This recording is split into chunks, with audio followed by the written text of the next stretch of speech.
Good day, everyone. This is your host, Paul Lawrence Van. Honored to have you all here with us today for an exciting episode. And our guest today, our featured guest, is Laurie Richards. I want to welcome her, and then we'll go through the bio. And I know you're going to really enjoy this particular interview because we're talking about one of the most important things there is, and that is communication.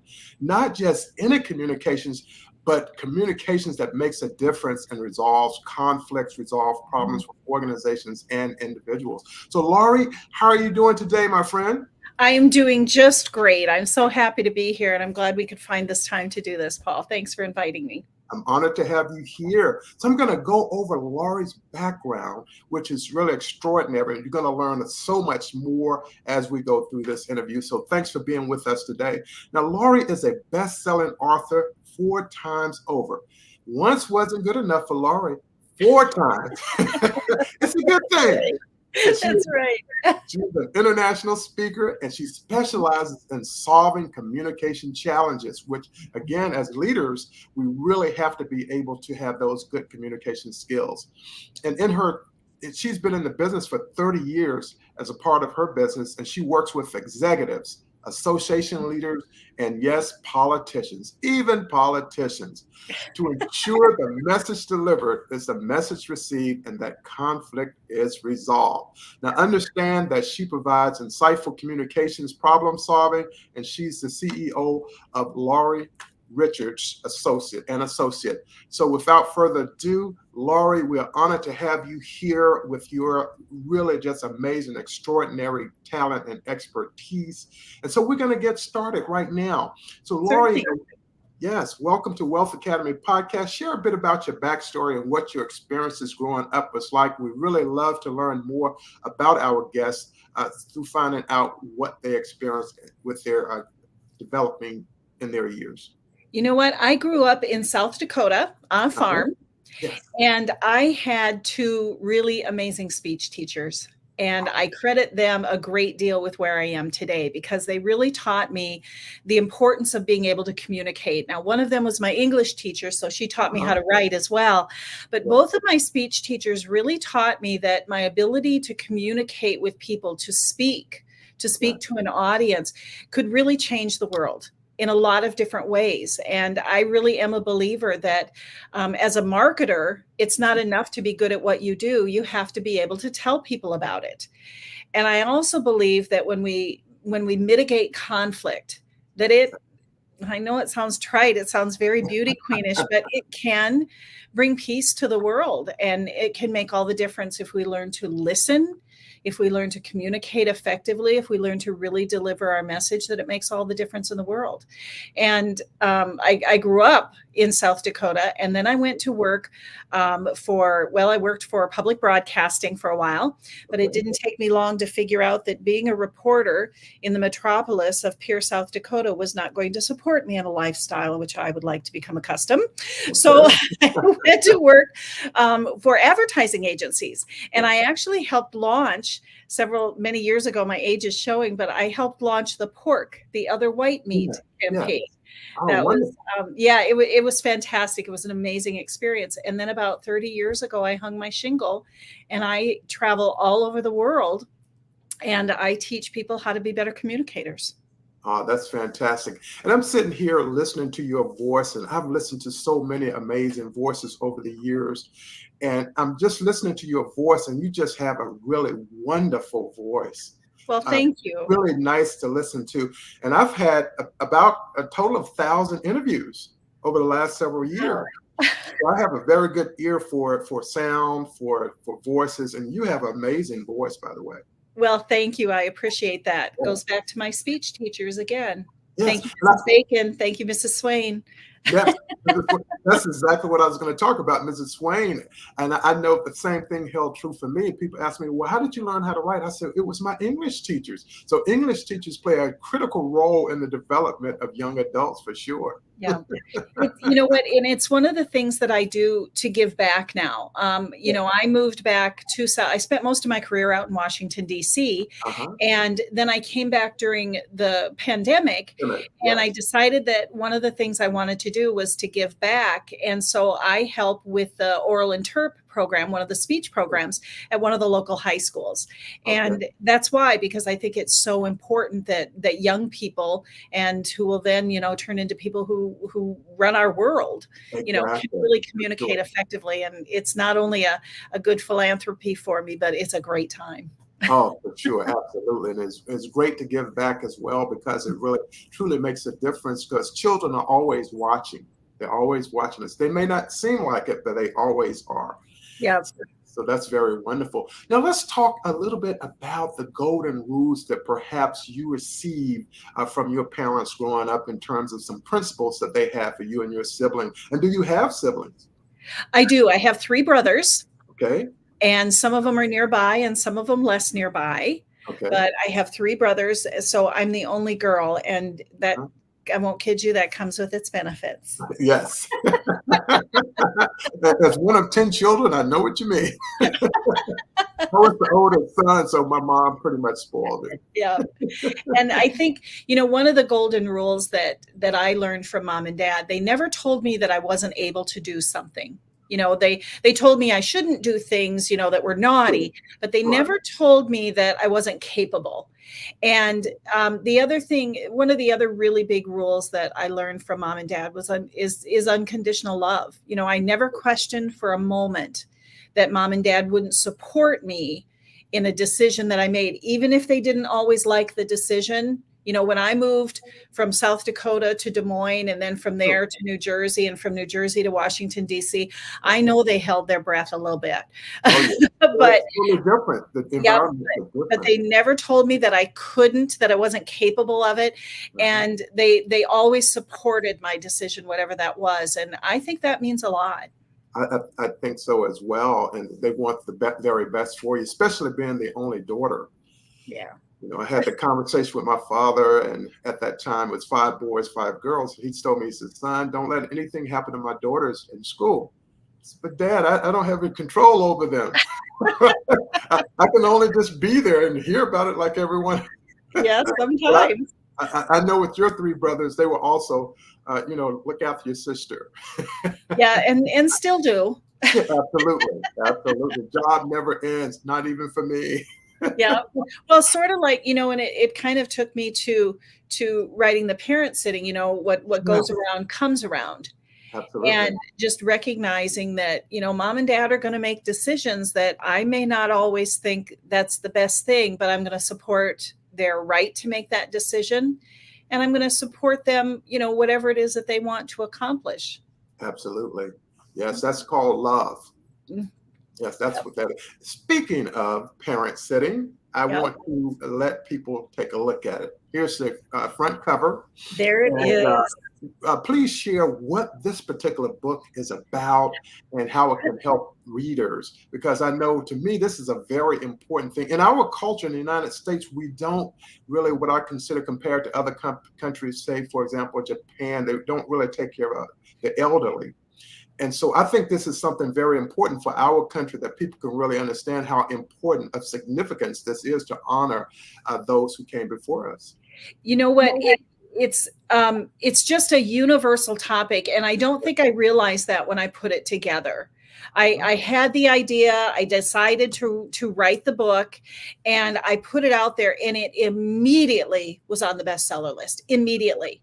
And when I put it together, my thought was, and you see my mom there, she's my cover girl. When I put it together, my thought was that I have a strong relationship with mom and dad, and everything that what I was looking for when it was about, helping take care of mom and dad, to me, it just felt like so many of them were, Laurie, you got to take care of yourself first. This is a tough job. And I thought, you know what? I didn't want that approach. I really wanted more of this can be so much fun. And yes, it's hard work, and there are things you want to think about, and you have to worry about, but this can be more than a chore. It doesn't have to be a chore. It's the Tom Sawyer thing. You can look for the fun in this. And so I put this together as I started with, I think I should put together 40 tips. And then before I knew it, I was at like 68 tips for taking care of mom and dad. And it really is about how to not nurse them, but Exactly. to make sure that they're thriving as they're aging, and recognizing that, sometimes you have to push just a little bit to make sure they're more social than maybe they want to be, or that that the doctor, you're getting all the information, because that's what I learned. Yes. They're just like a couple of teenagers sometimes. Sure. They don't like to tell everything. Right. That's right. They're holding on. Yeah, they like to not just share just everything, and sometimes you need more information just to That's help them make good choices. And right. and And so then to help you make good choices as you are helping them along. right, to Yeah. help sort of, and one of the things that I put in there is that my job isn't parenting them. That's not Right. my job. So it's not my job to tell them what to do the way you might with a child, Exactly. but it's more that parent sitting. And I Yeah. rarely say I'm taking care of mom and dad. I say I'm parent sitting, because Yeah. it is like that. It's, if you were babysitting, you Sure. would play with the child and you would have fun with the child, and you might teach the child, and you listen to the child, and you feed the child, and you make sure they're taken care of and nurtured. Well, it's that same kind of thing. For sure. And you're doing it with them. Yeah. Right. And, like it or not, mom and dad are aging. Uh-huh. And I'm lucky enough to have them both. And I came home from Washington, D.C. during the pandemic, and I realized they needed just a little more help than maybe they were letting on. Exactly. Yeah. And so I made They want everything as though everything is okay, but oftentimes it's not, especially with the way medicine changed and hospitalization changed, and the whole primary care manager issue came into being. It's all changed now. Mm-hmm. And, there are things that it's easy to pretend you're okay for a couple of days when Laurie comes home to visit. It's a whole different thing to pretend for 6 weeks or 2 months or 3 or 4 months. That's a whole different thing. And, they want to put on a good face and stuff. But, when I was home, when I started being home for that long, I was home and actually stayed with them for a couple of months, several months, and realized, what? They say they're doing well, but as soon as somebody leaves, they're both with their feet up and taking, Advil or Aleve because they're aching. Something's aching, So I know the feeling. Yeah. And I've learned so much. I've been fortunate to travel with mom and dad over the years, just, to do fun things. We've always done fun things, but you learn little things that you want to make sure that you do. And so the book has everything from, how to manage doctor visits, how to, keep track of records, make sure they don't get scammed. Oh my gosh, scams that are out there. Big. That's really big. Travel tips. The thing that I'm getting comments about in regard to the book is the value of the travel tips. Yes. How to travel with mom and dad is something. And there are a lot of benefits for seniors as well. There are a lot of benefits. And, one of the tips this morning that I was talking to someone about is that when you check mom and dad into the hotel, when you're helping, or when you make reservations, mom makes her reservations, and she asks for like a handicap room. Exactly. People may not realize that sometimes the handicap room is the furthest away from the front door. Exactly.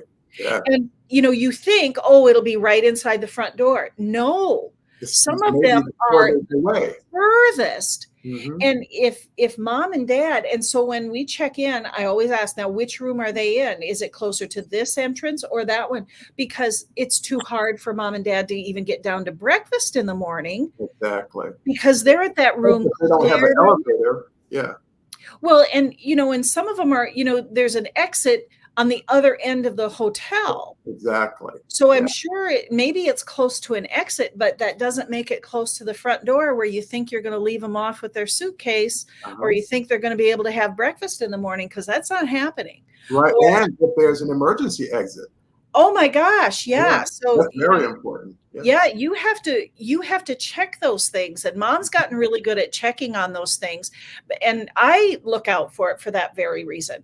That sometimes they need help getting onto the bed because the bed's so tall. Exactly. And so you got to carry your own step because your hotel room doesn't come with a step. So you got to carry your own little. What I bought mom was a like step exercise, step aerobics. I bought her some of those steps. so that she can, get on, because she's not terribly tall. But, and it's hard. Some of those hotel beds are really high, and, just a lot of little things that you don't think of until somebody mentions it to you, or until you're stuck.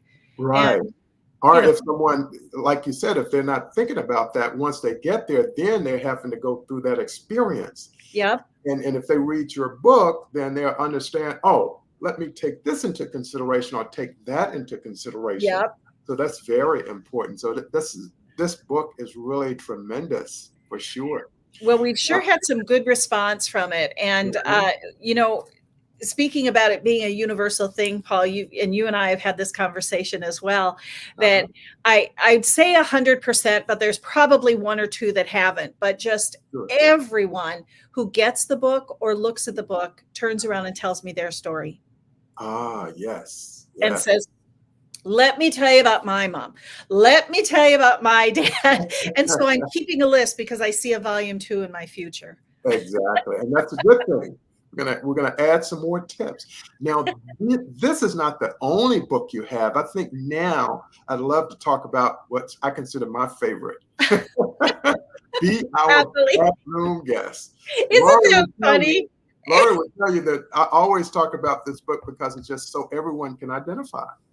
Please share how this idea came up. You know what? This was years and years and years ago, a family friend. I mean, I think it might have even been a high school graduation gift.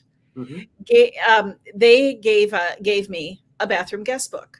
Oh, and it's just something that, I just had, and I put in the bathroom. And I'm telling you, funny, the things people will write. So when I decided, you know what, I needed an updated one. Mine was full, so I needed an updated one. So I came up with this, and inside, this has just been a hoot.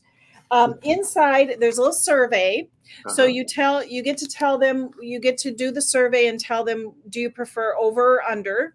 Yes. The obvious question. But it also asks you things like, do you look in the cabinet? Did you look in the cabinet? Yes. Good question. Very good question. Because most people, out of curiosity, they do. Now, will they admit it? And then it asks them to do what I call a Yelp-like review.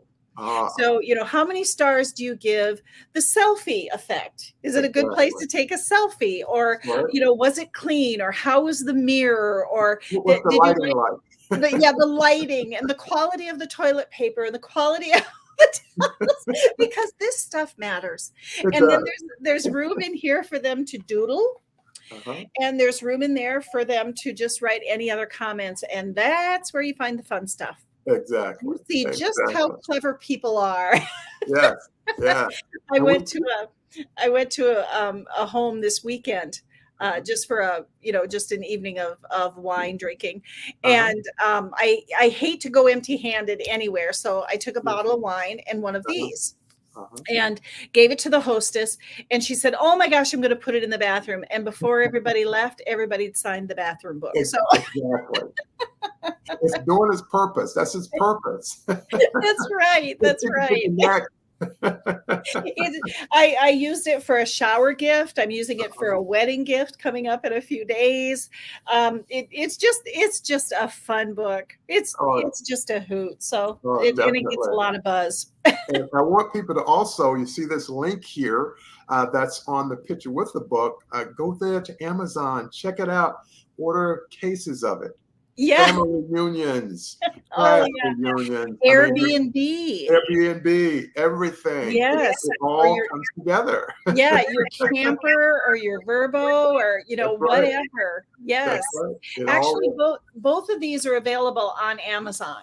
Okay. So and the parent sitting is available with Kindle Unlimited if you have that. Got it. So you get a huge discount with that. So both of those are available, and I've been very fortunate. Both of these have been bestsellers. They're ringing true to folks. That's for sure. It's been really fun. Definitely. As as that commercial goes, but there's more. So let's talk about this next book here with one of the people that I really admire. Brian Tracy. I want to share this story real quick with you, Laurie. When I first left the Air Force and I was going into speaking, I read this little article in Success Magazine, and Brian Tracy, and he said, I work from home. I have a home office. And that's one of the reasons why I went into speaking, because of Brian Tracy. Oh my gosh. Yeah. You But know what? let's talk about this, Jewel. Brian Tracy, I have a couple of connections with him. The first one is that he was one, when I was just starting my career, he was one of the first gurus that I ever went to, and, you know, saw him and just was very, very impressed. And then I've worked for international seminar companies throughout my career, certainly for the last 30 years. And they always sell books at the back of the room. You know, buy 7 Habits, buy, you know, The Psychology of Winning, buy whatever it is. And Brian Tracy's was one that, well, he had a series, he's got a series of programs out there. And I just always, you know, I loved his stuff because it's about productivity. It's about strategic thinking. It's about getting the most out of whatever it is you do. And so he invited a group of us as speakers to contribute to this book. And I'm fortunate there I am on the cover with Mr. Tracy, because he's quite, well, he's probably top 5 when it comes to the best of the best, when it comes to helping people get things done and, you know, set goals, and more importantly, get goals. And so my chapter in this is what I call the magic of the little pink spoon. And what it's about is giving just a little taste, just like in the ice cream store, give people just a little taste of who you are. And that will entice them to do business with you, to hire you, to do whatever it is that, you know, to contract with you, but give them just a little taste of you and let them see who you really are. Know, like, and trust factor. Yes, it is the know, like, and trust factor. And it's one step deeper than simply saying, hi, I'm Laurie. It's, you don't really know me, so let me give you just a taste. This is what it looks like when I come to speak with you. You know, I do a lot of communication coaching, and I do a lot of teaching from the front of the room. So instead of just, you know, cold calling and saying, you know, do business with me, I will do little videos. I'll do 2-3 minute videos and say, hey, how you doing? Here are 3 things you want to think about if what you want to get done is this.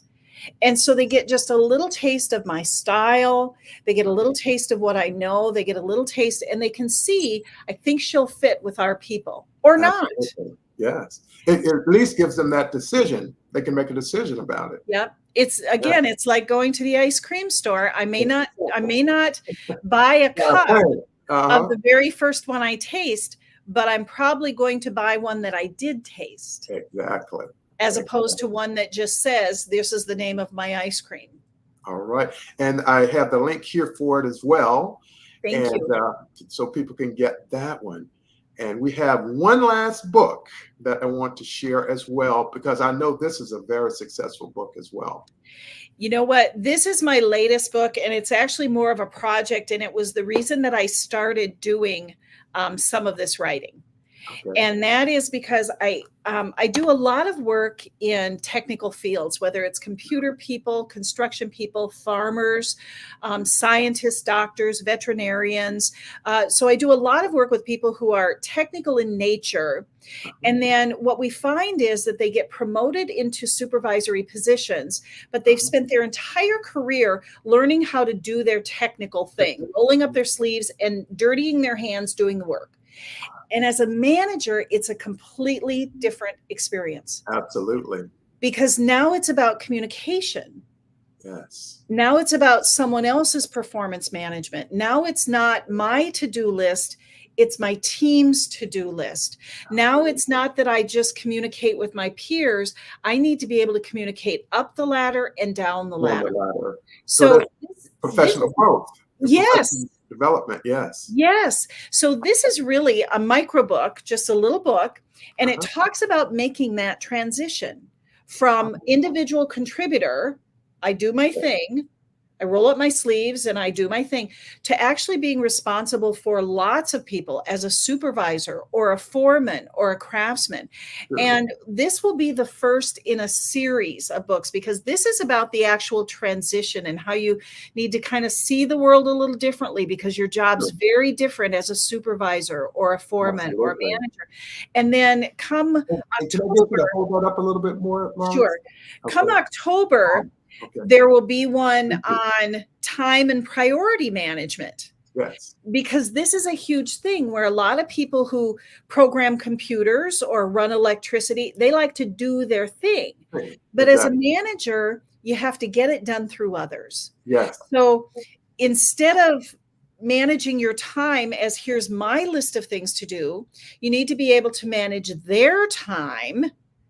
And you need to be able to set priorities, because as a manager, one of the most important things you can do is sit back and think. Yes. But as a doer, you don't sit back and think, you do. You and do. While you do. Into the technical aspects. Yeah, you don't take 15, 20 minutes to sit back and just strategically think. And as a manager, your to-do list needs to include sit back and think. Strategize. Yes. So there's going to be one on time and priority management. There'll be another on conflict management, another one on how to run effective meetings, another one on how to communicate up the ladder, one to communicate down the ladder, how to delegate. So there'll be a series of books that go with this specifically for that transition. And so there'll be companion.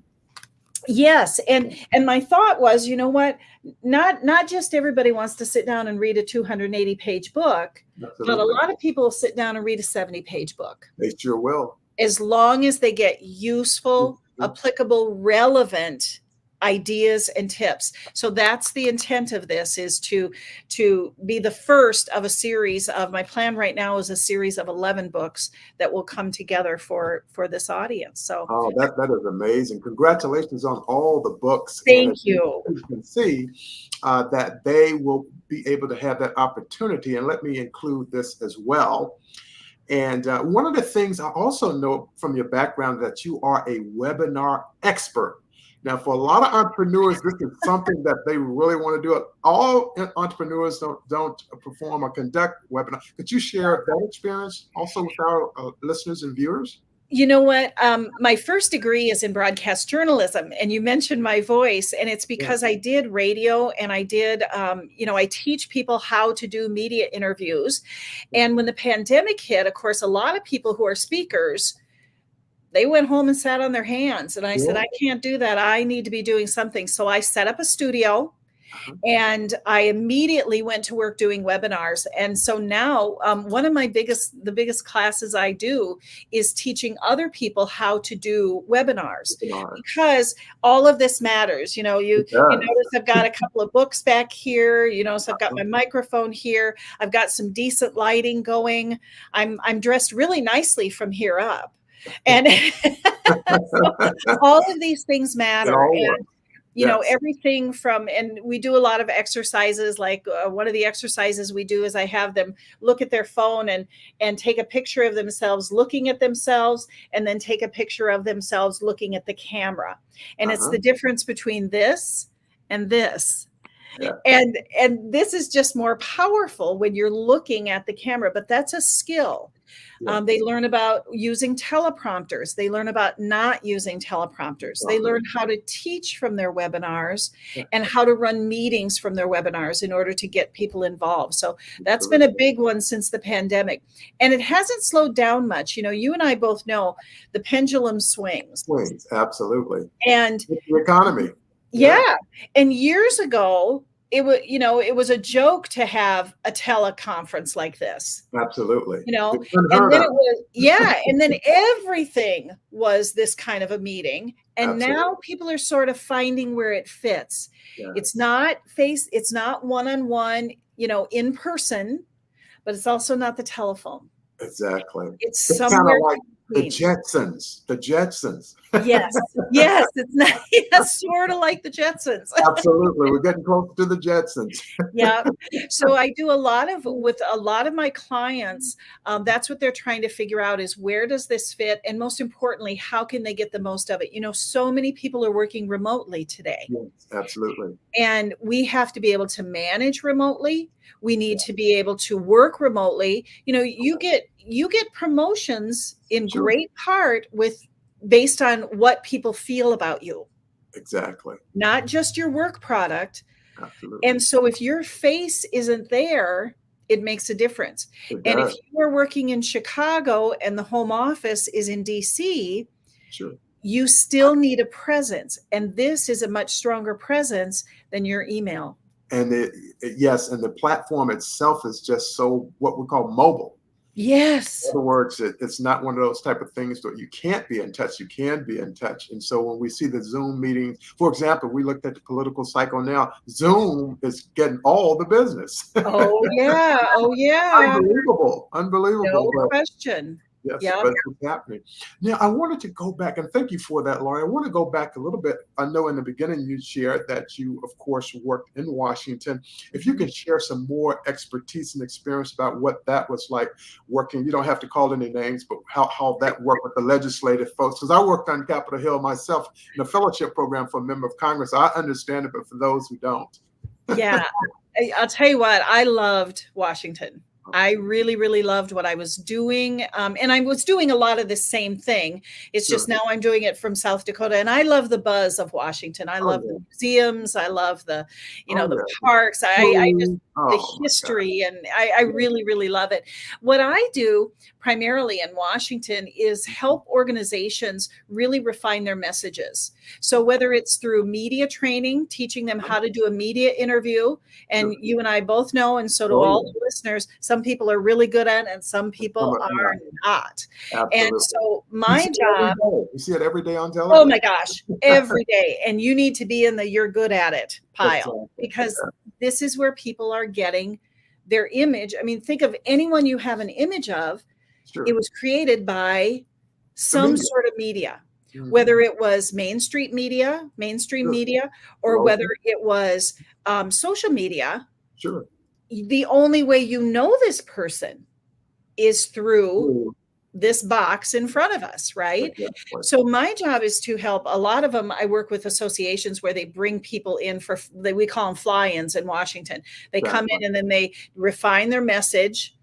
Like a group of wheat growers or corn growers, or a group of contractors, or a group of, salespeople. And then they go to Washington and they lobby on please vote yes, or please vote no, or consider this. So my job was to help them refine their message and then go to the Hill. And then I also worked with a lot of agencies in Washington because, let's face it, every federal agency out there has to learn to communicate. They have to. And some people are good at it and some people just aren't. And so my job is to help them get better. Yes. And plus they help with funding as well. Yes. Yeah. And, if it helps, if we've got agencies, if we've got, whether it's state agencies, county agencies, well, my gosh, the most recent assassination attempt of the president, what they have uncovered right now is that the feds weren't talking to the locals, weren't talking to the counties, weren't talking to the state. Well, that's craziness, right? Absolutely. But it happens every day in other agencies as well. Exactly. So we've got to teach people. And part of that is not just talking and sending information. I mean, let's admit it. How many of us have an email or two that we haven't read? It used to be a pile of papers in our offices. Now it's just a digital pile. Well, exactly. Sending an email is not communication. It's not. And it's not the listening part of it either. It's a huge part of it is just being able to say, I know this is what I think they meant, but maybe I should ask myself, is it what they meant? Absolutely. Getting that clear, concise message. Well, and communication is not what we say. Communication is what is it that they hear when I say it? I give the example of I drink pop. Uh-huh.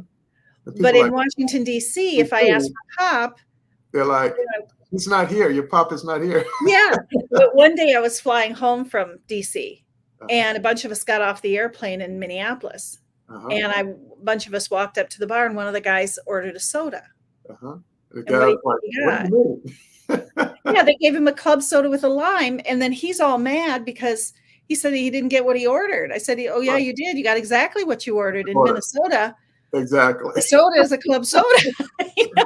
That's so funny because on my first duty assignment in Ohio, one of my best friends, he was from Minneapolis, and he said, Paul, let's go get a pop. Pop? Yep. What are you talking about?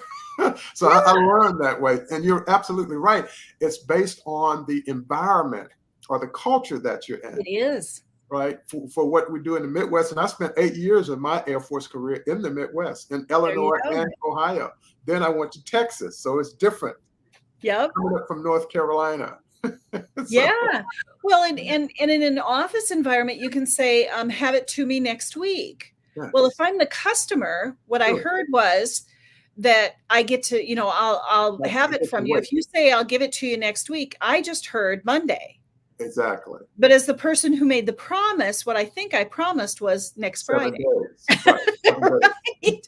So there's a lot there to it. Yeah. Yes. Yeah. So that's fair. Now you also work with very unique industries as well, construction as well as agriculture. How did that all come into being, and how do you help those industries? You know what? I grew up in South Dakota, so I'm surrounded by agriculture.